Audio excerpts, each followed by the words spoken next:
Can you prove I'm live? Well, the software says we're live. That's what I, the I, server says. I it says so here too, but I want to know, Yeah. can you prove it? What's the secret squirrel password? T13, T1. Never mind. I'll be good. Yeah. All right. Welcome to another episode of Dojo Chat. I'm Sensei Mish, and I'm here with Bram Frank, streaming live from on YouTube and Facebook. So wherever you're tuning in from, when you come in, say hi. There's nobody watching right now, but we're just going live. So uh we are coming from different sides of the country. So today it was supposed to be sunny, but I'm looking outside and it is very cloudy. So Well, you could come here. It's very sunny here. yeah. Yes. Um, no, it's So right before we went live, you had I don't know if it was rhetorical or what, but you had asked the question, why do people keep on asking you the same question that they've asked before? well, not only that, it's under the post. Yeah. So I have either a post or it's, me or one of the T13s explaining it in the middle of the post, explaining. So can you tell me, like, why are the Desenguts not karambits? And I'm thinking there's a 12-minute video up there of me explaining exactly why Desenguts are not karambits. And I linked it to some of the other stuff we've already done. And people go, I don't get it. Is it cultural? Is it how they work? And I'm like, okay, let me read the written description under each one of these videos. And they still ask me. So I just had someone, I like with the lock. You mean that's how the lock works? And this time, I did this morning, show all the different parts. When I posted a couple pictures afterwards, it went, really, that's how it works? And I'm like, okay. But I know we all run into this. If we explain a technique and we actually show it, people then write, well, how does that work? I'm like, did we not just walk through it? You know, didn't we just explain? I mean, and I don't mind explaining again, but I find most people, and you know what I mean, they read like the headline of something. They don't listen to the video or the speech. They don't read what's there, and they just respond off what's the initial picture and what was the headline. Right. And I'm like, you got to work for it a little bit, just a little bit, you know. Yeah. Well, I think we've had this conversation before where, we think, at least in my experience, a lot of people just don't pay attention. Yeah. Like, they'll and it could be that I mean, of course there are those where, and we've also had this other discussion of why do you explain, like, your books, they're like 400 pages long and you bring up the same topic 4 times, but it's written 4 different ways. So you're like, Right. no, I just want to make sure that they understand the concept that I'm trying to get across. And that's fine. Everybody learns a different way. But I think there's a lot of times where people just don't pay attention. It actually reminds me of a time. I can't remember how old I was, but I was young. My uncle had told me something, and um and I heard what he said, but I wasn't paying attention. And so I was like, what was that? And he's like, now he says, I want you to think about the words that I just said. So he didn't tell me again. So I had to go back and replay in my head what he said. I was like, okay, now I got it. Right. And I can't remember what it was, but it was so long ago. But it's just one of those things, people see a headline, they share it, but they don't know what the context is. Right. And I find it not annoying in a way. I mean, I sort of laugh at it that, and I know they do it to you too, that they ask the question very innocently, or what do you mean by this? And I'm thinking, like, if you had read it, if you had listened to the video, if you had looked at the pictures, I've answered that question. And I've been polite to people going, I understand you must have missed this, or maybe I didn't explain it correctly. I throw it Right. up on me and go, let me explain it again. But it's not rare. It's more common than it is rare. Right. And I have people go, "Did you read what you shared?" And I'm like, "Actually, yes." You actually read it before you shared it? Yes. Just want to make sure what I'm sharing. Yeah. And Yeah. So just, when you get banned from Facebook, like you used to a while ago, you can actually know exactly why you were banned. yeah. Even though community standards are a little bit Well, confusing in the I first have place. more and more people who are being banned for stuff they did 3 years ago, 5 years ago. And when they bring stuff up, I can see their response has been, I don't even remember writing that. How can you go back that far in my past and go, I violated community standards?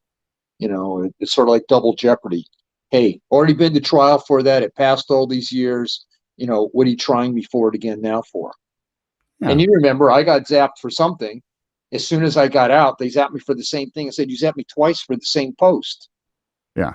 I didn't repost it. I didn't reshare it. I violated. Oh, that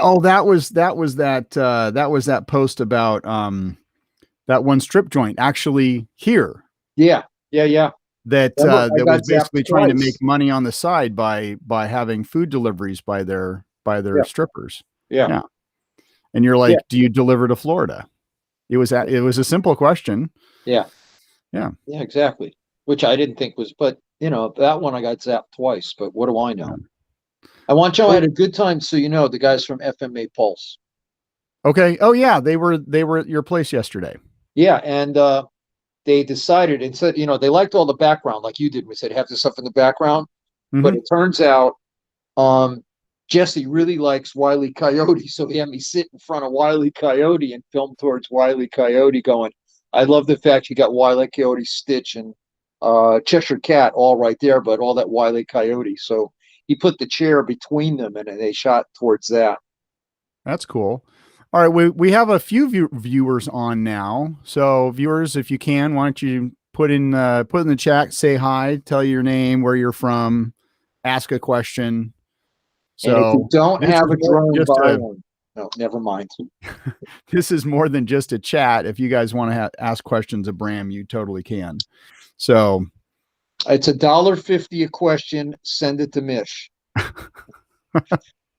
oh, and if anybody, since he's talking about sending me money, I'm still taking orders for this. $100, PayPal me, actually DM me, and then here I'll actually write that in the chat if you guys because I'll be making the order after we get off of this stream. So oh, there's Thomas. He says hi. Hello. Am I supposed to be able to see any of that? No, it's not Oh, okay. necessary. I have I, it up on the screen, so if they say hi, I can. yeah, no worry. I just have this Yeah. bottom half of my screen has nothing there except this like flow chart thingy.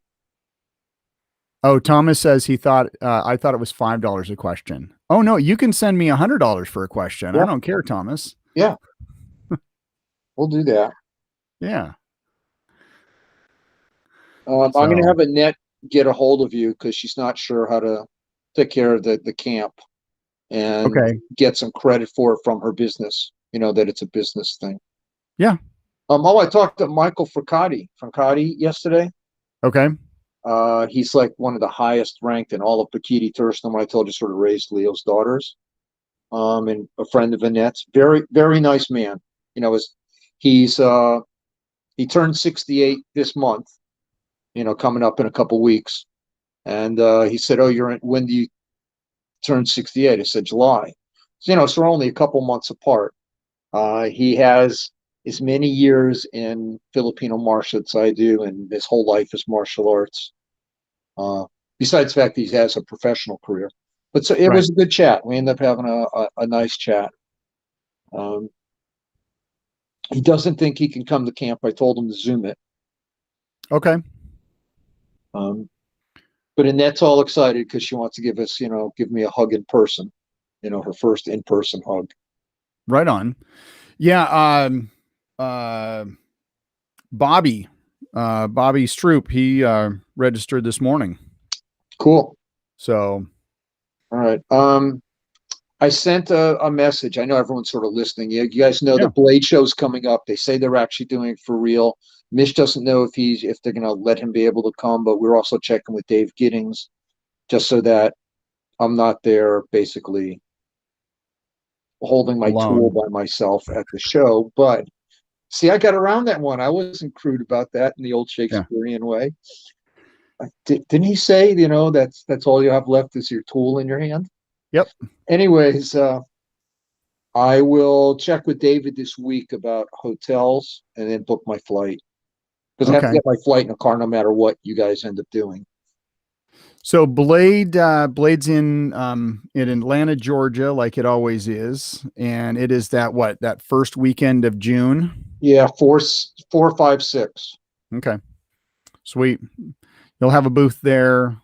We'll have a special deal going on the website for discounts on knives for those who attend the Blade Show and those who don't attend the Blade Show. So we'll have two different things going on.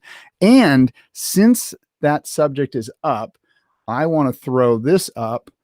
Anybody who orders their coupon code DojoChat, you can go to cssd-sc.com and get 15% off your next Bram Frank tool for the next week. So special deal for this broadcast. And we're also doing a what is it? It's a Just for the just hell of it. because. Oh, not just for the hell of it, just because. Just because we're doing free shipping. So if you order now, at least in the next week, you got free shipping and you're 15% off. So You're go check killing that me. out. I'm going to hit you with a drone. No. So, Um, well, that's good. Let's yeah, see. and if everybody who I don't know if Blade's doing a Zoom version, I think they're going to cache it and do something like that because it's the first event during COVID. Yeah. That if you guys can't come to Blade, please see if Blade has online. And what I will try to do is film some stuff, and afterwards, either right before or right after, we'll do something and show you some of the stuff I'll have there. At booth 339. All right. By the way, as of this morning, I can legally enter the Philippines. Sweet. Yes, I cannot get to the Philippines, but if I got there, I could enter the Philippines.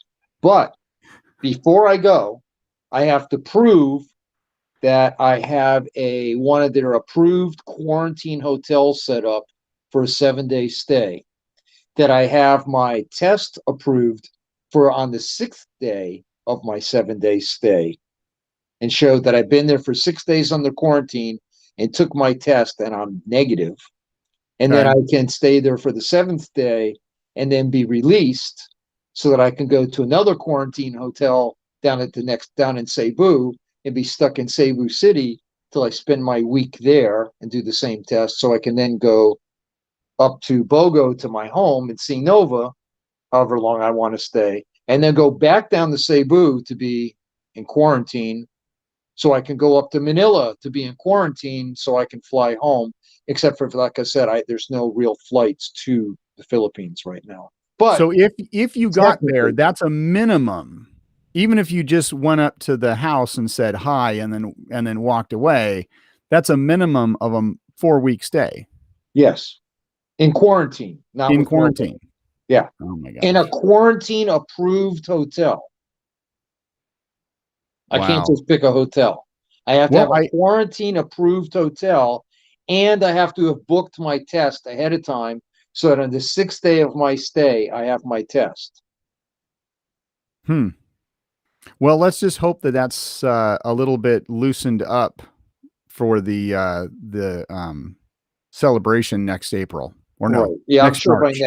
next March, I'm sure they will.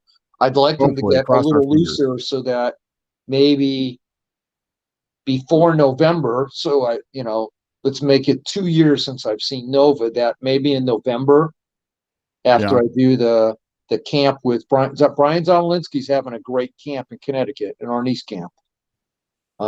So hopefully after that camp, November will roll around. Maybe I'd like to go for her birthday and our anniversary. Maybe I could see my wife after 2 years. Yeah. I think At I least see her remember in what she person. looks like. At least see her in person. Yeah. Yeah, Yeah. you guys, that's a joke between Mish and me. I'm very happy with today's technology like this because I see Nova and talk to her by video. Be nice to, actually hold her in my arms, be able to be there with her, eat with her, walk around, see a movie, sleep next to her, that kind of stuff. As much as I like sleeping with Za and everything.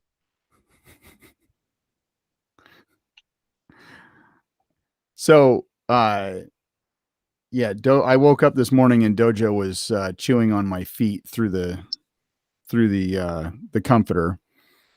And then as I'm sitting here getting everything ready, he's laying at my feet on his back, rubbing his face on my toes. There And you I go. I had taken a shower, so it's my feet were clean, but I was just like, okay, I know my feet are clean, but that's kind of gross. So I was like, shoo. Yeah, but it's get that all that good, all the dojo oils on daddy. So I know that I'm claiming daddy. Yeah. Za's been doing it at night. I don't know why. In the last month, she has been on top of my chest and my face, rubbing on me, which makes, because her weight's centered and pushing on my face, I can't reach my phone. I can't reach anything. I can't reach the controller. Yeah. But who knows? She's been really good at what, I don't know how many of you out there listening have animals. Obviously Misha's dojo. But when the guys were here, with all the people coming over and having blades out, she just sort of dances around that whole area. I can remember when I used to have to go, don't go near there, it's sharp. As soon as she sees stuff coming out, she actually walks all the way around, which is really good. Well, I still worry about her bumping it. She is, though, going in the kitchen and rubbing on the knife board, and rubbing on the knives. yeah. I'm like, not good. Shouldn't do that. I want all of you to know out there as we're just sort of talking stuff here. Sometimes in the middle of talks like this, I get ideas of knives. And a couple, because I reposted, I saw from a year ago, I made the post, how do I design knives? After I shared that, I got the same thing what we talked about. Well, how do you design knives? What comes into play? Could you explain it more? And someone actually asked me on Vinny Tortomella's show last night, well, Yeah. what goes into guy from Australia, what goes into it. And I said, I actually just made a post about this, shared a post about it. But for me, as all of you know, ergonomics is the big thing. It's not Right. the blade shape. Well, what about the blade? The blade is actually nothing. The blade just cuts. For me, the important thing, and goes with the knives, and I keep explaining, I'll explain it again. So that if it doesn't fit, if it's not a firearm piece, if it's not in my hand, finger in the trigger, and thumb able to go to decock or mag release, if it doesn't hold like a firearm, curved handle or straight handle, all my handles are the same. That basically, oops, and I can't tell, it's backwards here. That, with my hand open, I curl it into my hand just like I do a firearm, Right. and lock it in. And I tell people that's the most important part to me is ergonomics. And once I got the ergonomics down, as all of you know, that if you ignore the blade's covered, doesn't exist. From the Bramp back, every one of my tools works the same. So your indexing is it, but that's the big part. So I was telling this guy, Liam, last night that that's the important thing to me. Obviously once I got the Bramp done and, you got the spoon clip, you got the solid butt piece, the way it the indexing, how your grip is, then this is a nothing. Yeah. That's why we have 8 blade shapes. That's an easy thing. So if you have a personal flavor, and that's what got Jesse. Jesse's looking at all the ones on the wall and Yeah. goes, is that one of everything? And I go, yes. He goes, well, how do I pick one? Because there's a couple that really appeal to me. I said, Jesse, you've got it right there. For us, Mish and I look at you and they go, which one should I get? Mish doesn't know. It's not like I know. Yeah. Only you know. So yeah, so I said, you got it best. You got it right. What is your personal preference? So if you want one of my knives, please don't actually ask us which blade shape is best. Blade shape best is the one that goes, God, I want to have that one. That's Yep. the one you want. We took care of the hard part. Okay. The hard part is all of this. Okay. Everything back from the Bram. So we took care of that. You have no choice in that. Yeah, and you can get a red drone in any color as long as it's red. The crimps come in multiple colors as long as they're blue. And all the live blades come in all sorts of colors except for red and blue. Yeah. Well, Tom says, "Good day, gentlemen." Good. Or Gallo, specifically Gallo. There's tons of Toms out there, but that's Gallo. And Tom Gallo. Is he's the Thomas guy? Lee, he's Doesn't planning on he have getting a all of drone? them. He's got one of those cyborgs haunting him now. An evil cyborg from Cyberdyne, as well as Apparently, and I'm the controller of everything. I finally that's saw. right. Yeah. I logged on and saw the video. I was like, well, I don't know if I control everything. Well, you've got all the electronic controls there, so don't be shy. I bet you control the drones. You're watching as he has this cup of Joes. He's going to catch you grinding up those Joes. That's why there's no Joes left anywhere around Tom. Yeah. There's Toms, there's Eds, no Joes. They've been ground up, and that's why he's in that secret cup of Joes. So, since Tom logged on and T13 has been mentioned, how did that all come about? Oh, there he is now. Well, that's because somebody looked at me and said, "You're so many different places. You must be a clone." Was that Gallo that said that? Yes. Okay. And then clones ran to, of course, since you and I and he are all sci-fi people. Oh, I'm the reprogrammer. Yeah. I guess there's some clarification. Yeah. So I went, how do you know I'm not a Cylon skin job or a Nexus? Not or a clone.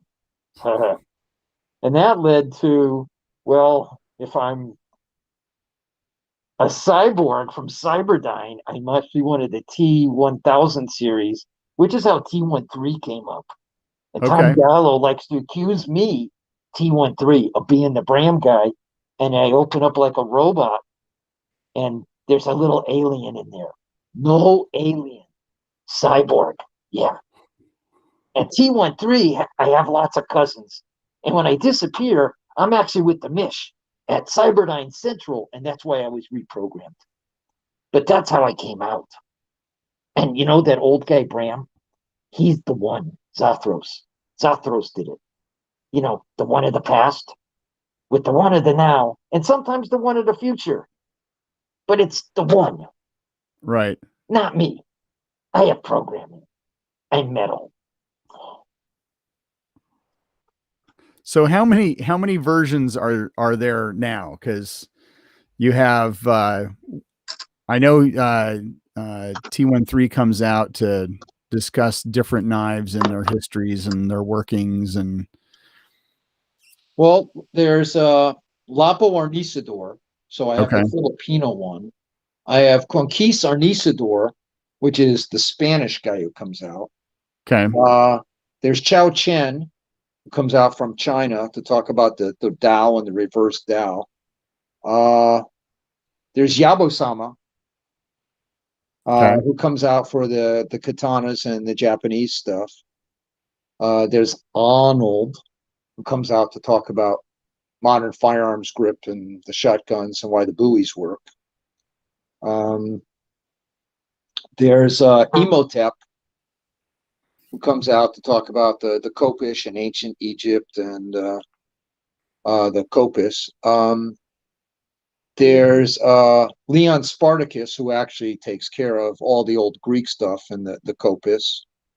Okay. And Mose T13, because he's been stuck wandering the desert with the Kopish and figuring out what the ancient Israelis, and he's He's stuck with, oh, look, he left them. The Commandments of Steel. All right. So if we take the original and add on the different Whoa. ones, we're looking at 9. Your voice is weird. The My microphone's voice is weird. Oh. Oh. Ooh, you sound like Darth Vader, who's been kicked in the nuts. Well, that's not intentional. I'll blame the service on that. But so if we're looking at roughly taking in the original. Can anybody else hear Mish? All I hear is this high pitch reverb. Really? I don't know. Tom, can either of the Toms hear you and understand what you're saying? Yeah. So anyone out there, am I coming through okay? That's all I can hear. Really? It all of a sudden started. That's weird. Oh, now I can hear you. Now you can hear me fine? Now I can hear you fine. Whatever you did was perfect. Okay, well, I think I just made sure that the cable to the mic was connected correctly, and it didn't move at all, but it is what it is. Okay, so let's get back to what I was saying if I wasn't coming through very well. So we take the original and we add on the other ones. We're looking at maybe 8 to 9 different versions. Yes, or 8 or models. But, and I had brought this up earlier, Gallo says Bram is insane. There's only one T13 and he dresses them up. I told you he thinks I open up and there's a little alien in there. So who's going to give credence to him? A guy who grinds up Joes and drinks them? And he's got an evil cyborg, that he's got of his own that was haunting his yard. And he had to have him reprogrammed. What the hell does Tom know? There's all these different T13s, and because they're T13s, I mean, how can you tell a T1000 series from each one? When you rip their skin off, they're all the same underneath. So we have regular T13 who's skinless, and then you have the others who they come from different time zones. Sort of like Kang is really Doctor Doom, except he's way in the future, and there's different versions. Kang used to be Pharaoh Amohep back before he becomes Kang, and there's all these different versions of Kang and Doctor Doom, depending on what time zone you're in and what dimension. It's like all the different Marvel dimensions. I don't remember what they're called in DC, the universes, 52. Yeah, I'm not sure. Or like, when Star Trek goes to the other dimension, that's real close. Are you talking about just their regular time travel or the Kelvin verse? No, the regular one. They go through and it's the evil Federation. Oh, the mirror universe. Yeah. The one that when we were talking about mirror and or mirror image and backwards, I was like, I mean, I don't know how many years it actually took me to click, but that's the mirror universe of standard and backward. Yeah, exactly. And to me that clicked. And even you using the term because we had talked about you use the term through the looking glass, that makes sense too. But as a Star Trek fan, I have to associate Star Trek with everything. Right. So no, that's okay. And I think I told you, I grew up because I loved Alice in Wonderland, especially through the looking glass. And I would go to my grandma's, and she had these really antique cabinets and everything with all the mirrors on them, and all the ornate wood around them. And because they were individual cut pieces of mirror, each mirror reflected differently. And I used to look through, and I used to be like Alice. I used to think, could I step through that glass and into the looking glass? And I always liked that whichever hand I was, that the person looking back at me, it was the opposite hand. And I used to get that, when I taught class, I taught like everyone else. I faced the mirror, everyone was behind me, and they mimicked my movements, but it didn't match up to what the guy was doing in the mirror.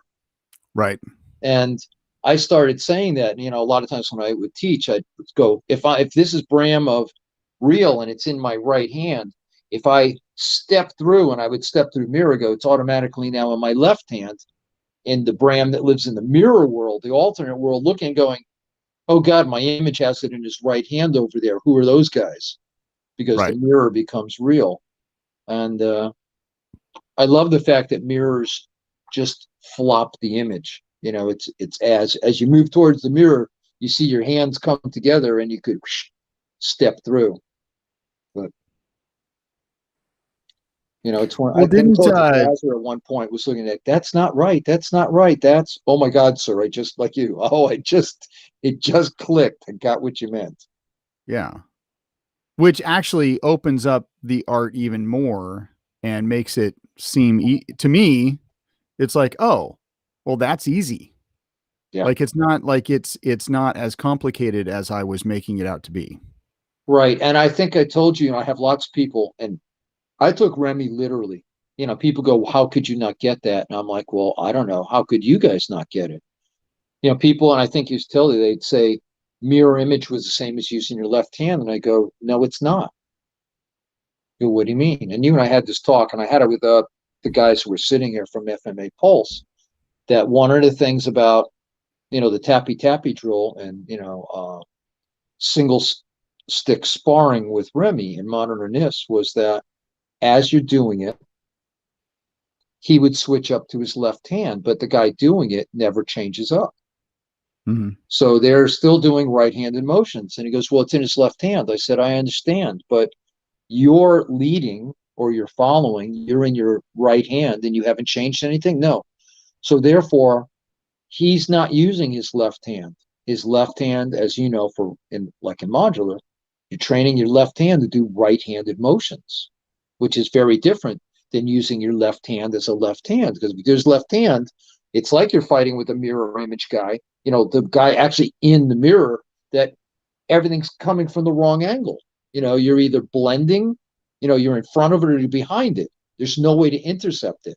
You know, you have to come from an opposite angle. And that's what, you know, standard right to right would be, or left to left would be. You know, you're coming from an opposite angle, you know, from open to close, and you intercept each other. But when I'm dealing with the guy in the mirror world, it would never happen. It would be blending. So, and I look at people and go, how could you miss? He goes, well, he said you have to know how to use your left hand and do mirror. I said, right, two separate issues. Mirror image, left to left, is not the same as, you know, using your left hand, which is why I call it backwards, left to right, so that we deal with someone making right-handed motions, using our left hand to do it. And the same thing becomes when we go to backwards, it's a natural left-hander doing what we call negative integer, you know, existing in their mirror image. And I'm making my right hand do left-handed motions. Yep. To deal with it. You're going to sit and they go, what do you mean? I go, well, that's all. It's like when Dan, you know, when Danny looked at me a long time ago, when I was explaining cut, he really thought originally that Remy said, you cut this. He thought it meant the cutting motion, cutting through the air with his stick. And he said, he thought to himself, well, some of this is pretty dumb. You know, I should just hit the freaking thing. But Remy was actually meaning, you cut this.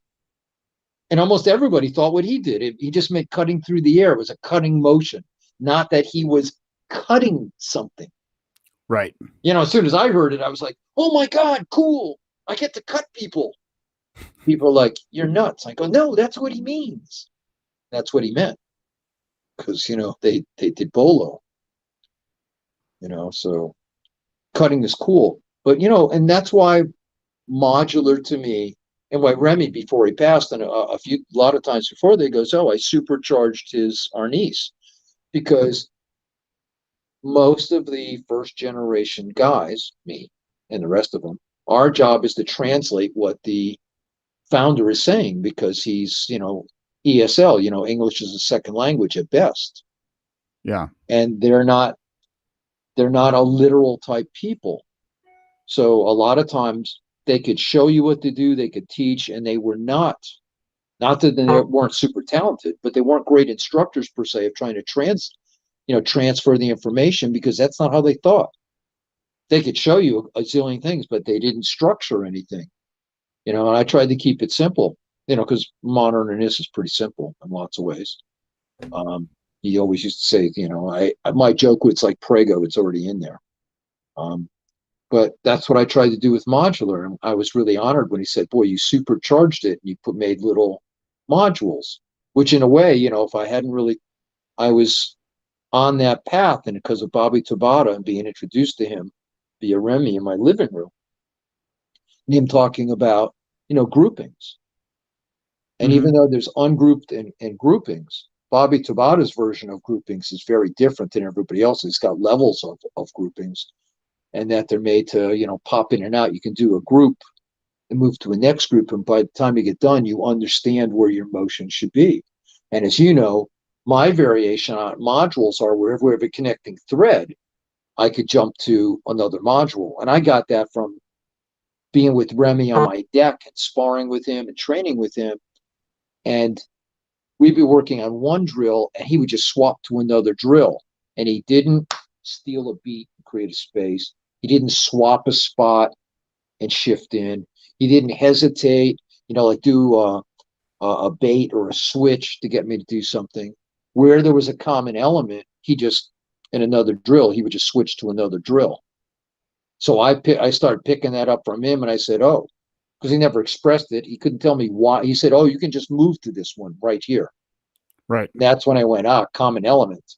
I started thinking, so anything, 1 4 12 can become 1 2 2.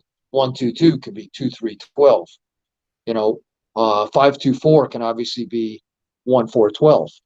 Wherever I have a common element, you can seamlessly move to the next spot. And all of that helped me think about it, and that's what made me think, oh, I only have 2 arms, you have 2 arms, we only have 4 perspectives. I tried to keep it simple. Right. But, so all that came into play, and believe it or not, all of that affects how I design knives. Well, in our little online modular group, when we're working on reverse, this last couple of weeks, we've been working on 524, and so of course that that little drill connects onto like 2 other modules very easily, Right. and but using the tool and utilizing the pivot points is I have them go between reverse and forward. Right. And so it's like the person comes in, you cut, you switch into whatever grip, you feed, you receive, you cut, you feed into the next grip, you feed. Right. So yeah, so the tool lets you do that yeah, in between, because the attributes.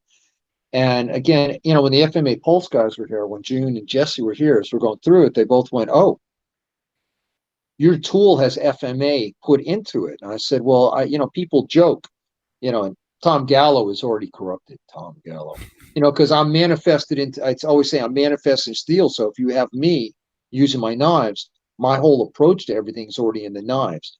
So Tom Gallo, it's already been seeping into you, which is why he likes the crimp so much now, because he's already had, T13 nanobytes going into him off the handle. And when Shashir used to say that I have, the soul of a Bally song is in here, because you could do impact, you could do, less than lethal, you can make it open and be in lethal mode and still do non-lethal, and then like a Bally song, shut it down. And of course, like a Bally song, you go from forward to reverse grip without taking your hands off the tool. And that's like when you and I are talking about what I call Waka Waka Pac-Man. Well, you know how much I hate Pakal, but that gave me the ability to edge in, because that's where you use it up close. Is you can, all of a sudden, when I showed the guys here from Pulse, they go, oh my God, you have a Pakal blade hidden in there? I said, well, yeah. I said, till it's open when it's in a forward grip so that I can play. And he goes, but that was so cool. He goes, I just got it. Without the Bramp, none of that's possible. I said, right. And what we consider normal without the indexing wouldn't be possible, as you were doing. I love doing that, where we come in and we cut and we come to next, and people And you've heard it all the time when we start training. That's not how I would do reverse. And I go, well, forward, reverse, forward, reverse, the blades. And oh, I would cut up. Well, that's very smart. That's 1-2-2. That's on high line. But we're talking about how do I cut to get down the low line so I can be under that arm and, put the blade in the same place. But indexing makes that very easy to do. Yeah. You Well, know, it's funny. I was in Indiana last weekend, and of course, I had a lot of your knives, and somebody was like, "Oh," and honestly, I couldn't remember who it was. Not somebody who actually bought a knife. They actually, okay, I think if it's the person that I'm remembering, they actually have they had a Seiko mini trainer. really? Yeah. And I was like, I said, that's a Bram design. He goes, yeah, I know. And he was showing me all these different ways that he could pull it out using it as a wave. And I told him, I was like, that's not how that's designed. And he's like, oh, well, that's how I use it. And I said, okay, well, that's still not, I said, that, and I was showing him how to, open it kinetically Right. and he goes, oh, well, that's kind of cool. But see how I can pull it out of my pocket this way? And I was like, but the knife is designed for both non-lethal and lethal. I said, why not have a tool that can do both? You're just making the decision to go straight to lethal and you're making it work. That's great. But yeah. And he's like, oh, well, yeah, but look what it can do. Yeah. Oh, and here's Harvey. Harvey says hi. Okay. Hello, Harvey. Harvey's actually going to be on the show next week. So cool. It'll be nice to talk to him again. And we're supposed to, we've been talking about it for years. And of course, COVID hit. Things are lightening up a little bit here. So, but Harvey and I have been planning to do a double header type seminar. Oh, so, cool. All right. I was explaining the lock this morning. Yeah. And I was telling people, I said, even the way I've structured the lock has a Filipino concept to it. That there's an interconnectivity that the tang arm and the blade become one, but they're able to separate out. And that I'm either partially in or I'm all the way in, that the lock can hold it closed, the lock can hold it open, and it's designed to flex and go with what we actually do. Because if it was a solid piece, it would keep absorbing the impact of the crack. Mm-hmm. The fact that the whole thing is a long arm that can flex, and that the stop pin is just Mr. Murphy. It's not a stop pin. It's a Mr. Murphy pin. So it catches. And I was telling people, when we impact, you don't block with your hand behind the tool because your hand absorbs the impact. But if you're half a beat off, you catch the rebound. And the knife is structured that way that the blade and the tang arm take the impact. And just when it's starting to be too much, it hits the stop pin, which is your check hand coming in a quarter beat off, half beat off. So as it starts to take the flex and it's locking in place, that's what we use the stop pin for. The stop pin is the check hand for the amount of force because we're always jamming the lock. And I had someone go, I never thought of it that way. Because you actually have that concept as part of your lock as well. I'm like, actually, yes. I'm weird. The tool is designed because I really like those kind of concepts. And I like what Buckminster Fuller used to say, synergism. You take an idea or concept from one thing and you make it work somewhere else. Right. And you show that the synergism of it is that you can apply it in other parts of the world. It's not a unique to one area, and it's an actual functioning concept. And I'm just blessed that I can find ways to integrate what I consider Filipino concepts into the function of this tool. And I got these are the first group here, not counting you in our core group, the guys who came in. That when I started explaining and doing, they went, oh my God, I've seen you post before and I've read it. We say you really make the only FMA knife. I said, I know knives are made in the Philippines. People say they make stuff to cut, but as you said, if all you're going to do is cut someone, you can do that with anything. Um, Everything, the way this tool is put together and its concepts and the attributes of its use reflect what I've gotten from overall, FMA. And in my FMA, I count JKD and Wing Chun and the rest of that in there. But overall, the idea of going with the flow and making these units, fit together, and that with the attributes, it makes what we're doing easier. It's not I can force it to fit into what we do. Modular is my way of expressing FMA, like I said, JKD and the rest. But as it fits in, the tool actually makes work easier. And when I showed them friction opening, Mish, you would have thought I was doing, they're like, I thought you had to kinetically open it. I said, well, no, if I can reach out and touch you, he goes, you're trapped already. I went, that's what we say.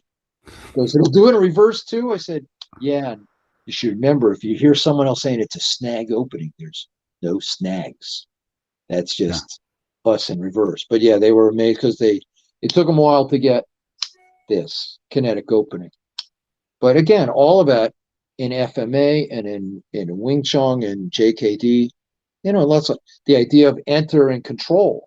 Enter and control. Well, the tool lets us, as you said, enter and control rather than click, let me cut you. Yeah. Well, Gordon says hi. Hello, Gordon. So he's kind of down the street from me. Yes, he but is. he'll be at the camp this year too.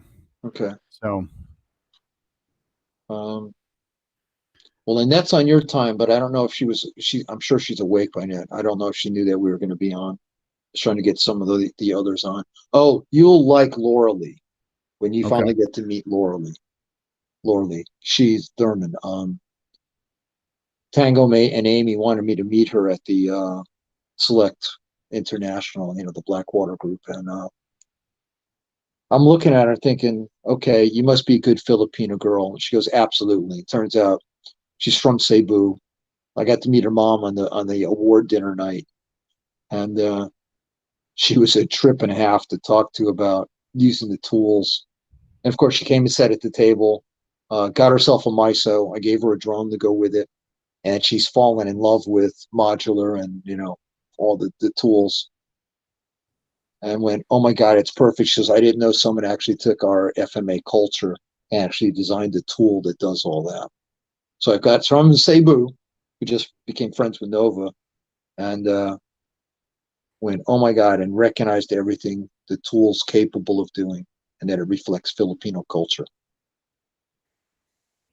Yeah, no, that's cool. Yeah.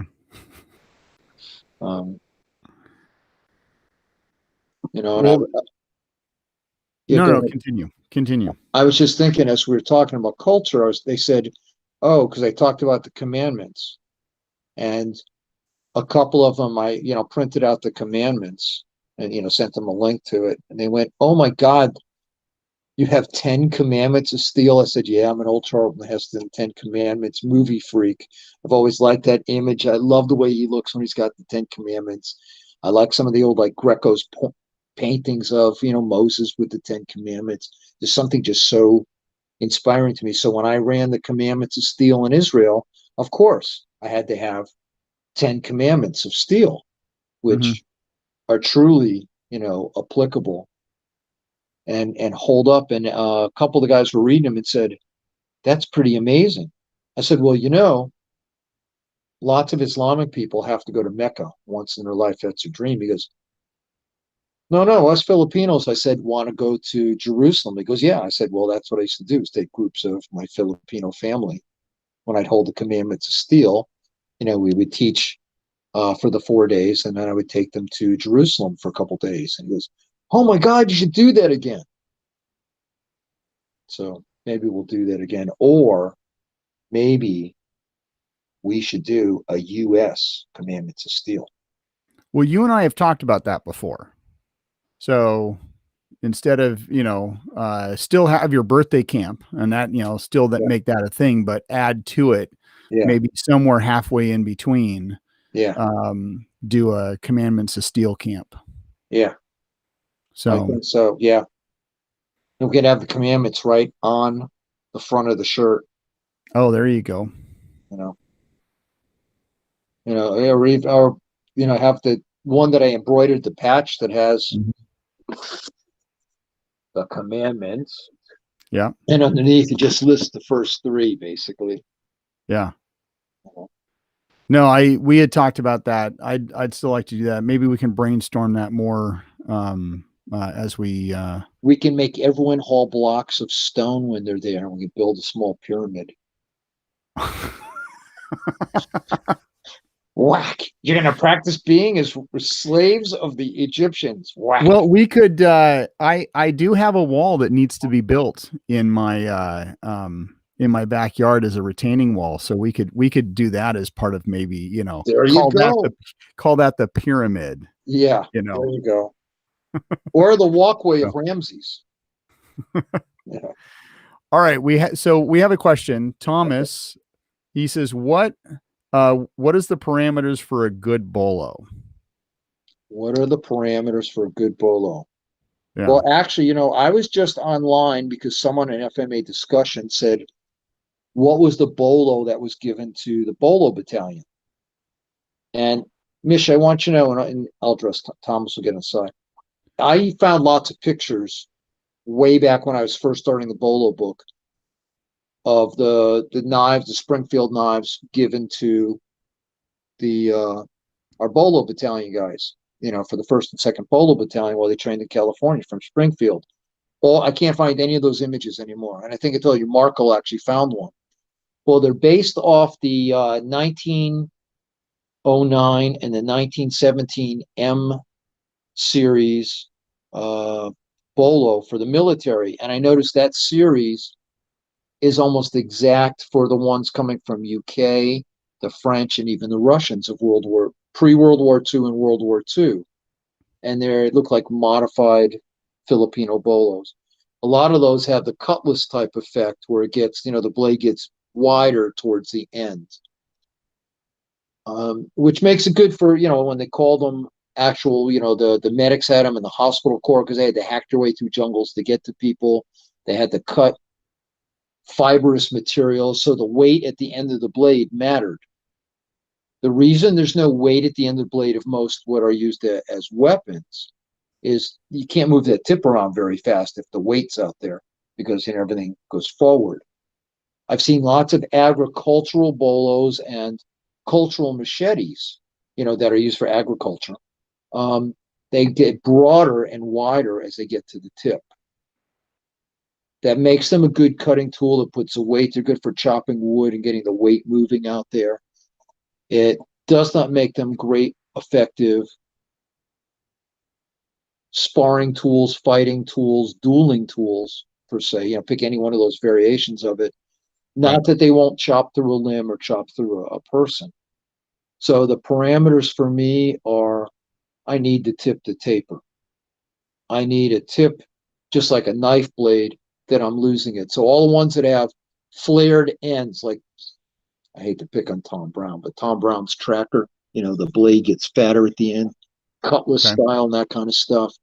Things that have a really high swedge coming up to a tip, like they do with some of these crazy buoys, where you have a big swedge coming up, almost like they put the end of a Persian blade at the end of a buoy.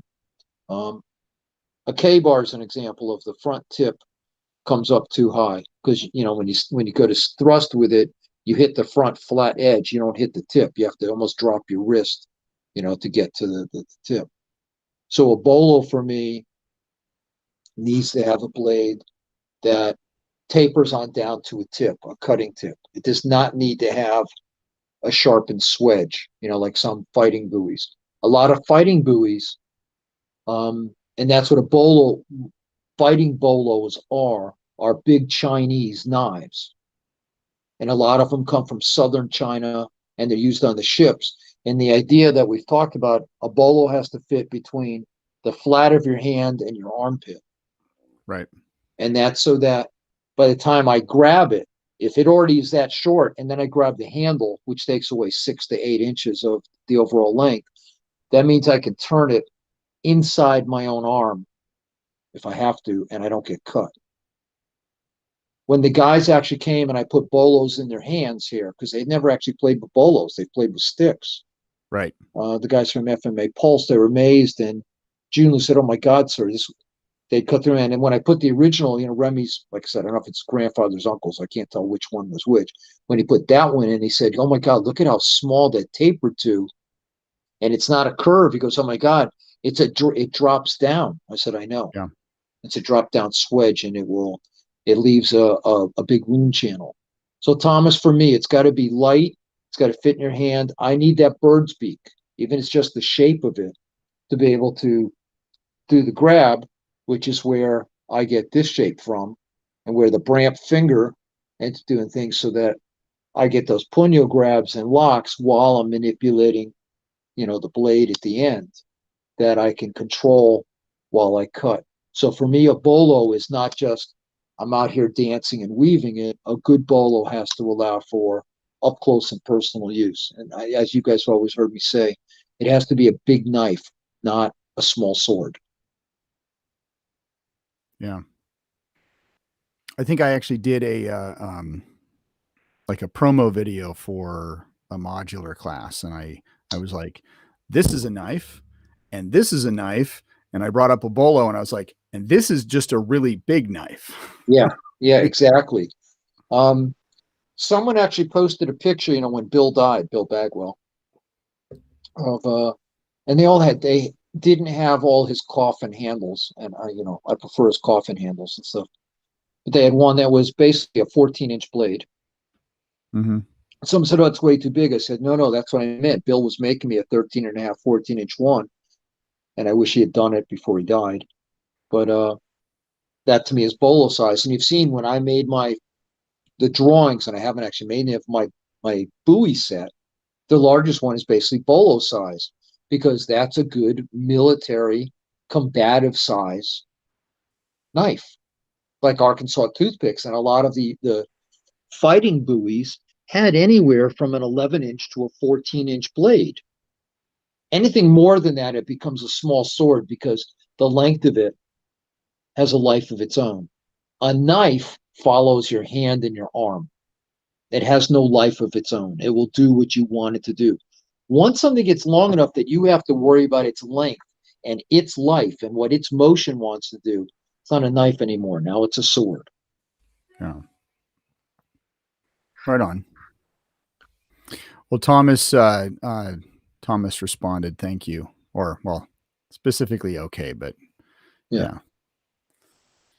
How's his puppy doing, by the way? It's good. I haven't seen her in a while, but I know there's been some. I guess she had kennel cough, but she's out of quarantine now. So Okay, cool. yeah, Because she was but very cute not last so year. much a puppy anymore. Oh yeah, well I'm sure it's almost my birthday will be a year. Yeah. Well, he on Thursday he came to class. He was sweaty from head to toe because they had just gotten back from the dog park, and she walks him all over. So, Oh, I'm sure I could. yeah, Very cool. yeah. I'm not bringing Za with me to the camp. I don't know if that would be wise or not. No, no. Of course, Tom Gallo doesn't believe there's a real Za. He thinks they're all like the Cheshire Cat and everything. That they're they all come alive like Toy Story at night. That's when I do Oh the yeah. filming. Yeah, I do the filming. He doesn't know that all the stuffed animals actually do come alive at night in this house. Everybody's going crazy at night.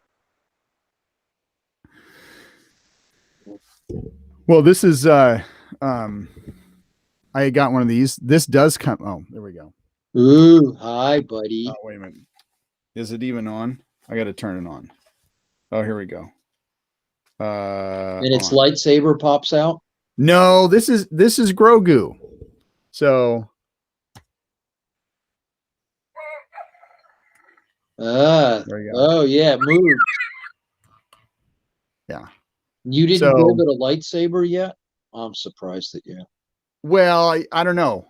Grogu is off playing with Luke right now, so we don't know if he's going to get a lightsaber or not. But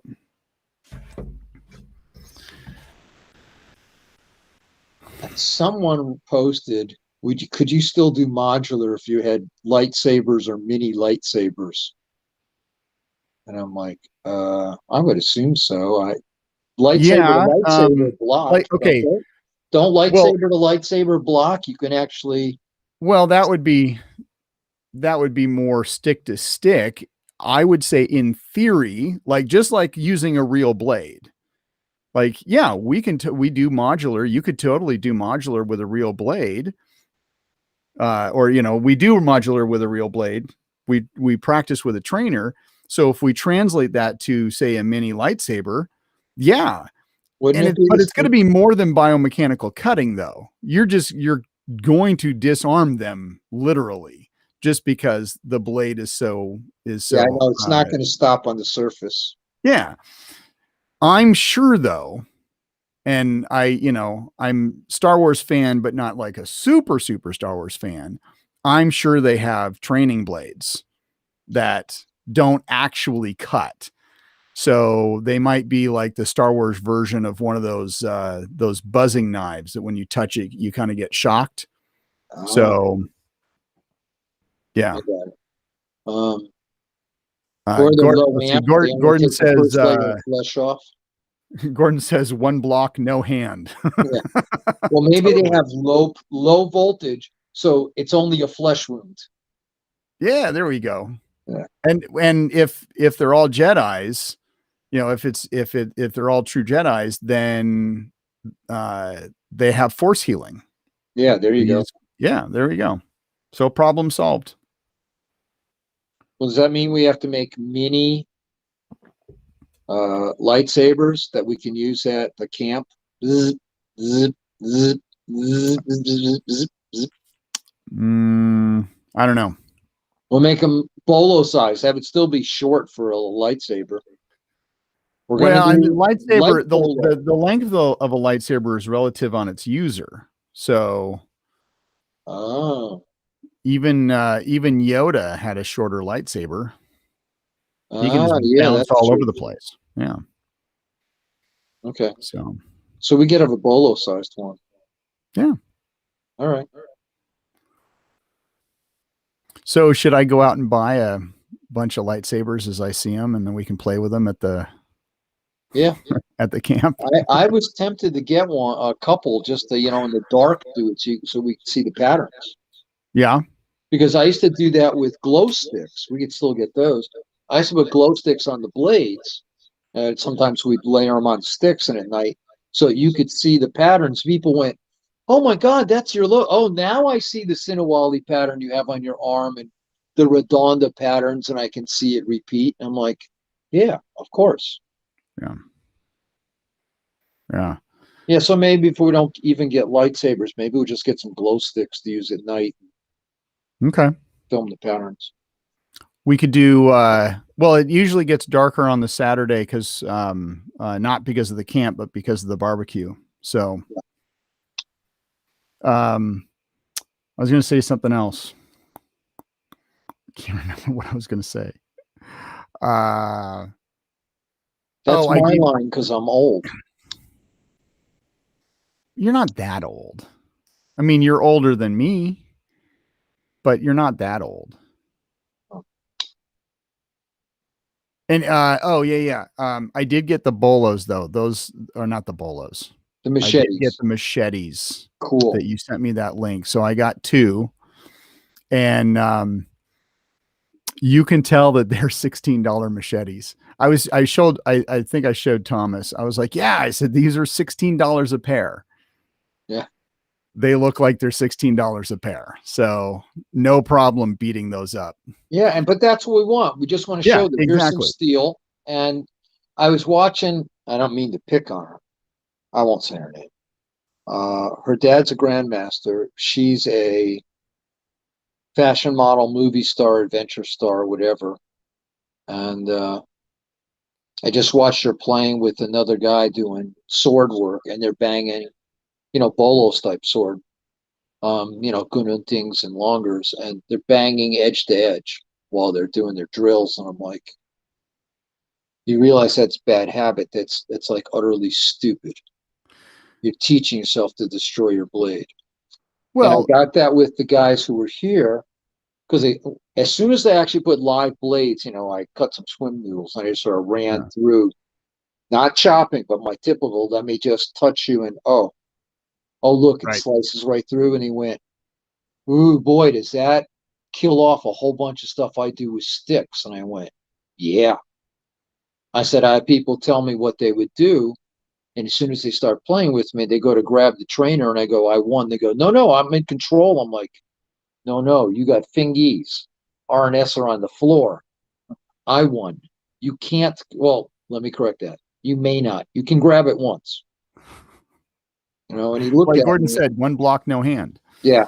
Yeah, exactly. So, June was thinking about it. He goes, sir, I've spent lots of time grabbing the blade or checking the blade out and ripping it out. I said, yeah, exactly. I said, just think about that. You actually said you've trained yourself to grab the blade. He goes, yeah, yeah, no, it's registering to me now because it's not even the stick. I do with anything that's there. I said, right. And you get away with it because you're using a stick and or a trainer. How about we do one of the bolos from right there? He goes, sir, there'll be no parts left. I went, exactly. So that's why there's some stuff I don't practice anymore. People go, oh, Bram, you should do this. Well, no, because at some point, if under duress I do it, I'll be an unhappy camper. Yeah. So I'd rather have less things I do well and less things to make a mistake about. Because, my world doesn't allow for, as you know, a lot of mistakes.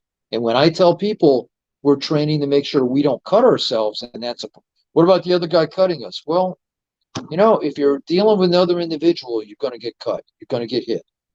That's what they're doing. I can't control them. What I have to control is I don't cut myself. I Right. don't put both hands in the field of play at the same time.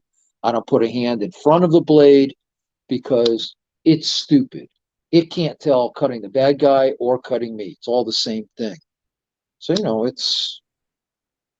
it affects the reality of how I teach. And I understand a lot of people lose out on all the cool stuff.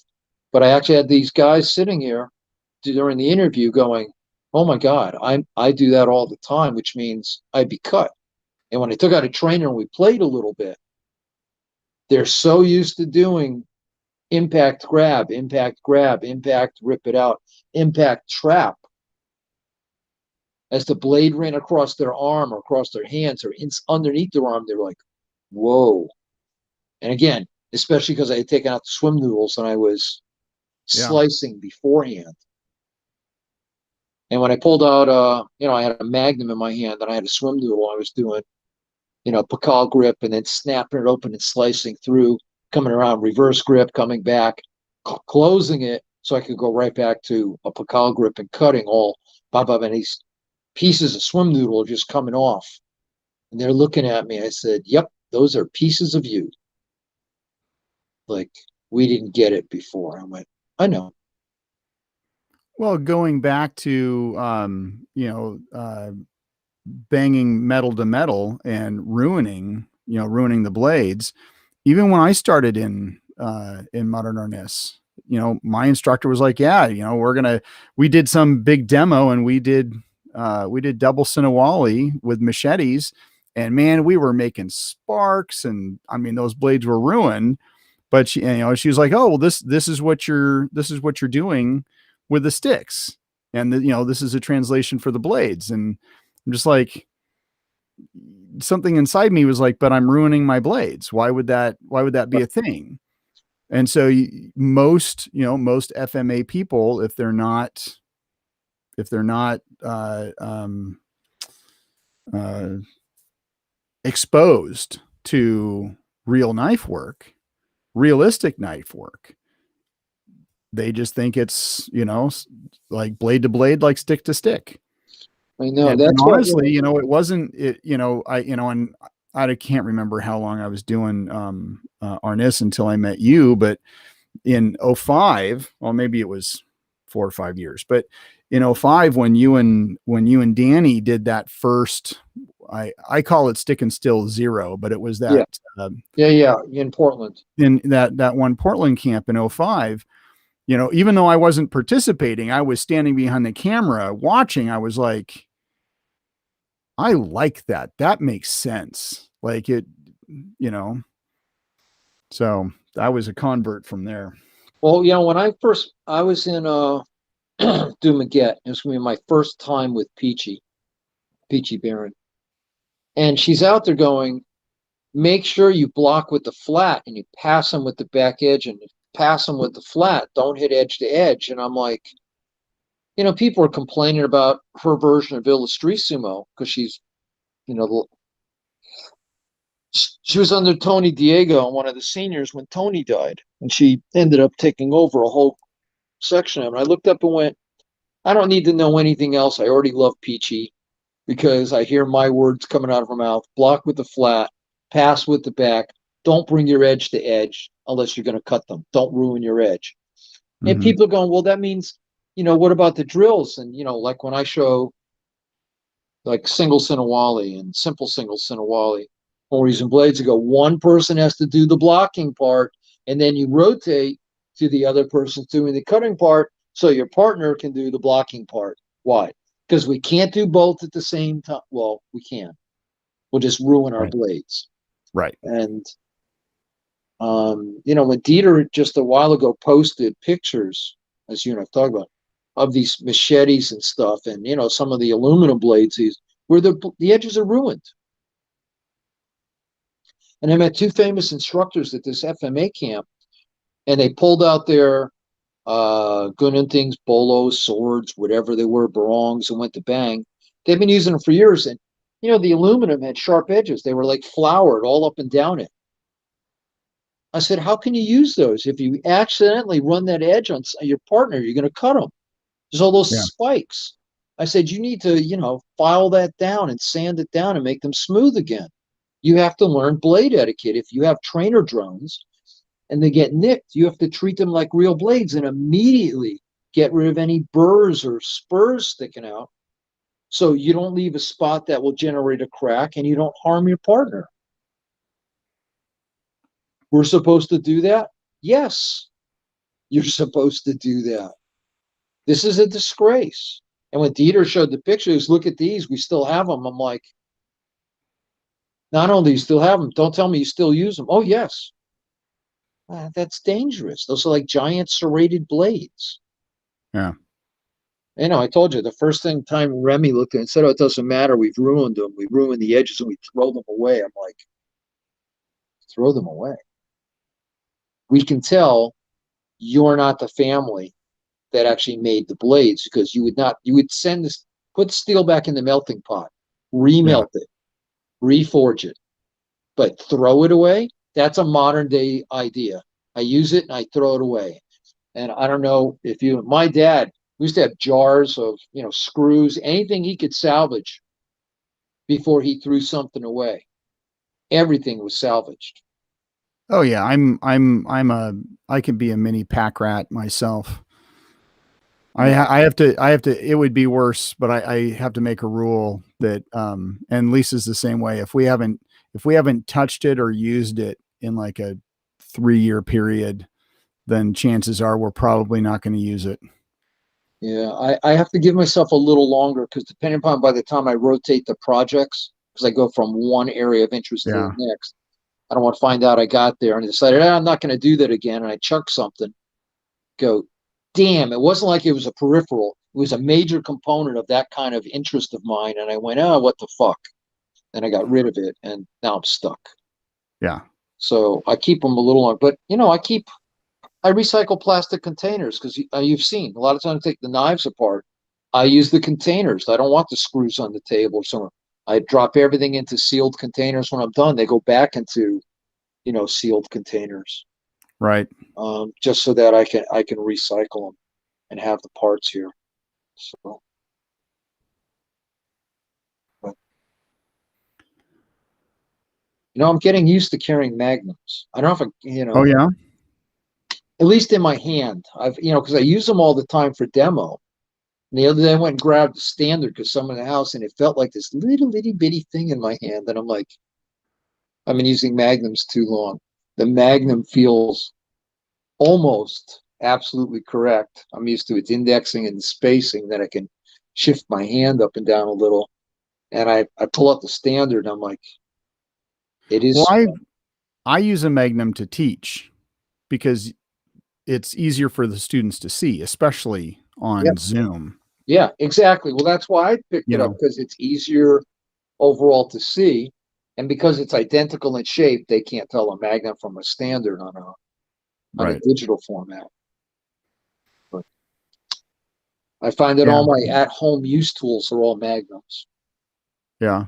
I Well, I thought, think I might start carrying a Magnum crimp at work, but just because it, I don't know, more more impact. But yeah, it has a little more. just for everyday carry, I'm still a standard person. I agree. So Well, there's a standard, on my holster on my belt, and that's what I yeah, carry in my pocket. But I just been around home. I've gotten so there's a Magnum up here, as by the front table. There's a Magnum over by the television table. There's a Magnum in my bedroom. And again, for teaching, when I'm online or T13's doing something, we all grab Magnums. yeah. It fits better in T13's hands because it's got metal and everything. That way it doesn't slide as much. You can lock it in. Right on. The stuffed animals all have standards because it's too heavy for them. Their joints are a little weak, so I have standards in their hands. Maybe we'll have to do a well, let's see. All I have is all I have is a little trainer, but do like a Yeah, there you go. maybe And maybe see it maybe I work. could make a mini one of these and Right. then put it for his hand. That would be kind of Good. cool. Well, I'm just looking that there's a stitch right across from me that still has a Desun Good trainer in his hand. Yeah. I never took it out. It's locked in his hand. Yeah, I know you don't want to give it up. Tom doesn't think they talk back to me.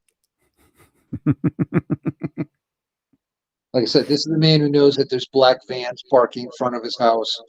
Drones are flying overhead recording. It took over his phone and wiped it out.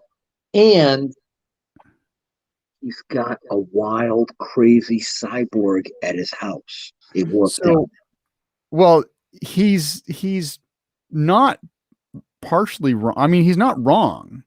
I mean, well, this is going on a whole different rabbit hole, but when you look at the government, they're always looking. The drones may not be hovering over the house. We call them satellites, they're higher up in the sky.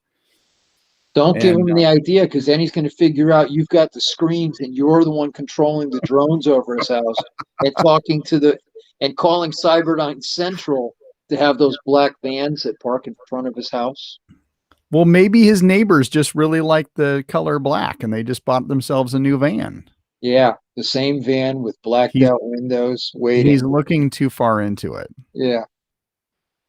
Well, we'll Okay, have to so I ask was Cyberdyne and T1. We'll have to ask Arnold T1000.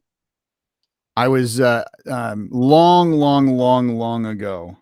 Um, an idea had kind of popped up for when my friends and I were, we were going and teaching seminars or going to seminars. I was like, since we would choose a car to travel in, I was like, we should just like buy a van, get mats and pads and all that kind of stuff, and we'll call it the Mobile Dojo. Yeah. And and that had come up in conversation, I think actually yesterday with a student of mine in South Carolina, that before COVID hit, I had thought, well, I'm not,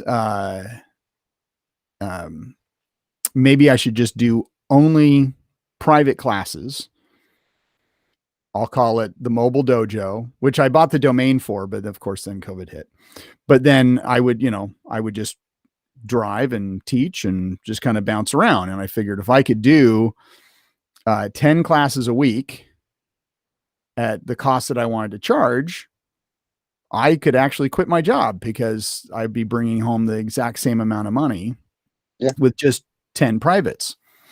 And, but going along with that idea, I think, oh my gosh, not to stop my thought. He says, Mish admitted it all just now. Maybe I should do that. I should just buy a black van, have that my mobile dojo. I'll just drive to New York and sit in front of Yeah, there you go. Yeah. Be like, no. Yeah. Well, I think we have to give a formal invitation to T13 to teach at the instructor camp, so that at least in one section T13 teaches. Okay. We'll have to talk about that. Yeah.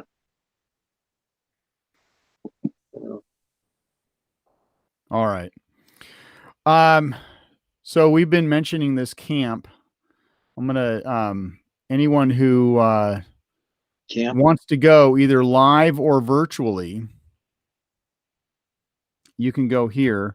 Let's see. Do I have the website already up? Oh, there we go. Okay. So bramsbirthdaybash.com.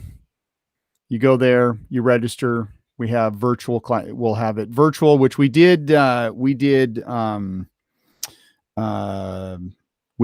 last year, and it was kind of on the seat of our pants, but we had, I don't know, probably 8 or 9, I'm guessing, people come in, and it went a lot better than we expected, and had a lot more experience with virtual stuff. So this camp is just going to be fantastic.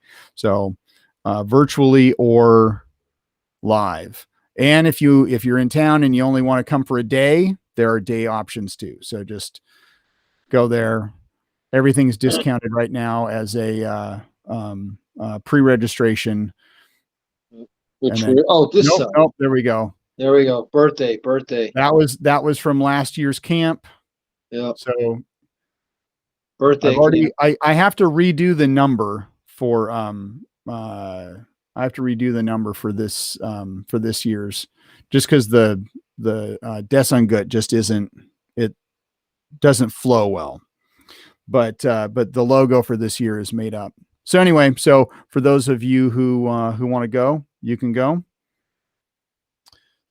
It's going to be fun. We're going to do Bolo and Desungut because we'll still do modular, but I want to show a little more Filipino stuff, and a lot of people would like to know, because they teach FMA, that they can bring the Bolo in and actually know what they want to teach and why they're teaching certain parts of the Bolo. Yeah. And of course, the Desungut, because I need to get people out of this karambit, K-E-R, K-A-R, that's why I said both.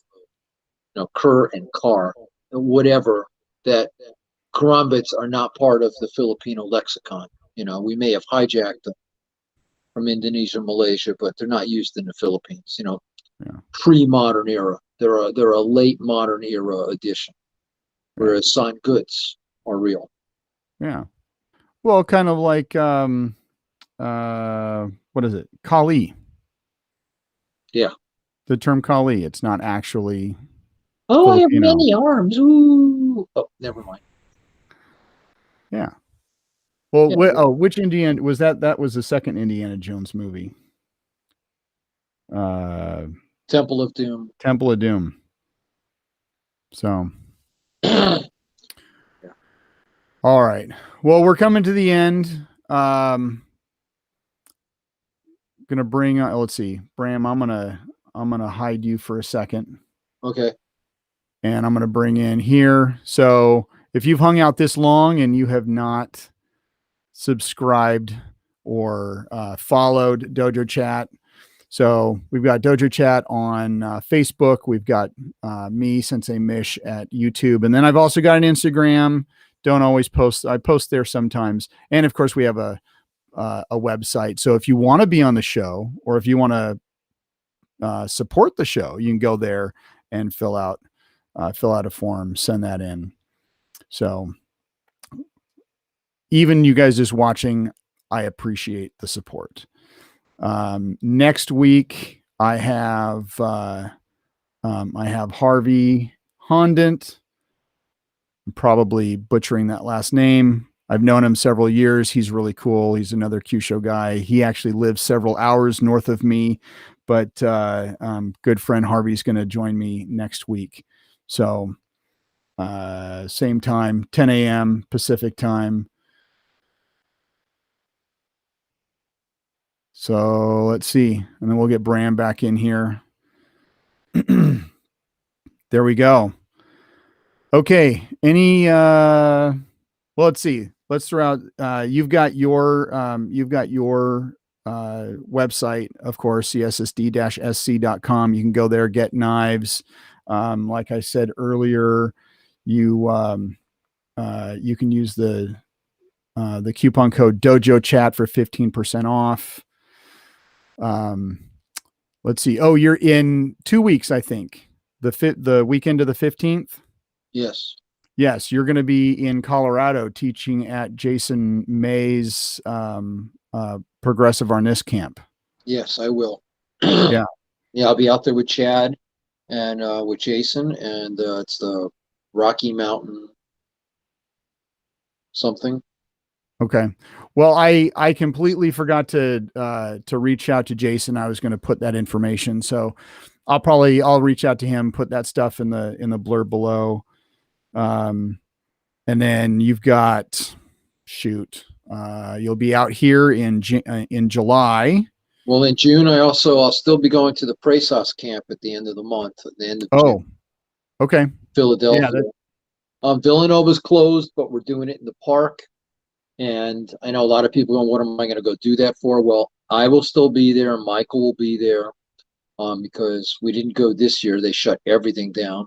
But the park is open. We can't go to Villanova where we always used to hold it, but we will be there. I'll be there no matter what. I have no choice. It's in Remy's honor. And it's the spirit of it. So I'll go from the Atlanta Blade Show to home, to Philadelphia, to home, to the birthday bash. Yeah. And then, of course, in October, out to Brian's camp. Yep. And that's that first weekend in October. And I'll be in Connecticut a couple weeks before that for my 50th reunion. Yeah, there we go. See, that really says that you're old because you graduated from high school 50 years ago. I know.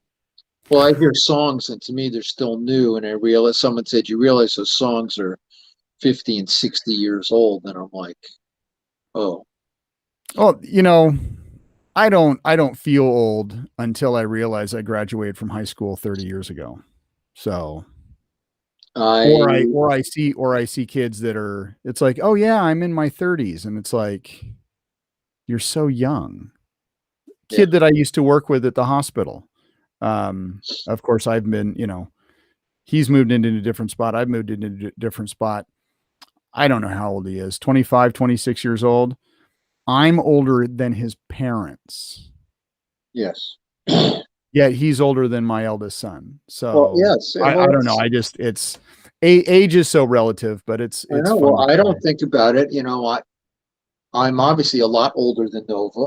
When we're together, it does absolutely, age doesn't come into it. And some of the people I deal with, when they tell me what's going on, I realize that my daughter is almost twice their age. Yeah.